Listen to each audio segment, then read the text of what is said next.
Praise be Jesus Christ. In Proverbs chapter 6, the wisdom writer says, "Go to the ant, O sluggard, study her ways and learn wisdom." And the idea is that the little ants, the little hormigas, they're always busy. They're always at work, and we can learn wisdom from that. It's a call to not be lazy. Now, during this time of self-isolation, we can learn from the desert fathers.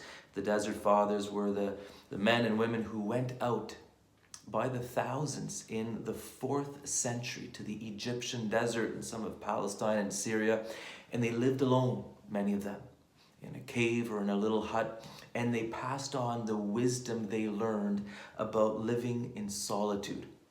And one of the pieces of wisdom, I think this comes from St. John Climacus. It's been a while since I read this, but the wisdom is, when you go into solitude, the first demon to pitch his tent next to you is the demon of laziness, or the demon of idleness. A lot of people think, oh, if I go to the desert, I'll have to deal with, gluttony or pride or lust or things like that. No. First demon is idleness, and that's what opens the door to all the other demons, it seems. Now, we also learn this from St. Faustina. Paragraph 1127, she writes, "On one occasion, I saw Satan hurrying about looking for someone among the sisters, but he could find no one. I felt an interior inspiration to command him in the name of God to confess to me what he was looking for among the sisters. And he confessed, though unwillingly, 'I am looking for idle souls.' When I commanded him again in the name of God to tell me to which souls in religious life he has the easiest access, he said again unwillingly, 'To lazy and idle souls.' I took note of the fact that at present there were no such souls in this house. Let the toiling and tired soul rejoice." And so during your time of self-isolation, it's okay to relax. It's okay to, chill a bit, take it easy. Don't fall into a busy activism, but at the same time, don't be idle.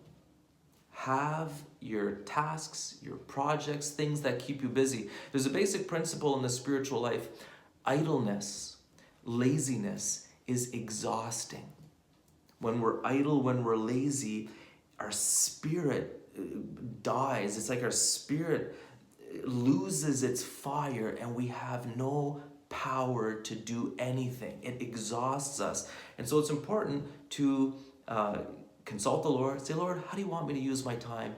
And to keep busy, praying, doing projects, phoning people, doing the things that are going to keep your spirit alive and powerful and filled with the holy fire that makes life good. Life is meant to be enjoyable. Even in the challenging times, the Lord wants us to have our spirit. He wants us to take heart. And so don't be idle. Viva Cristo Rey.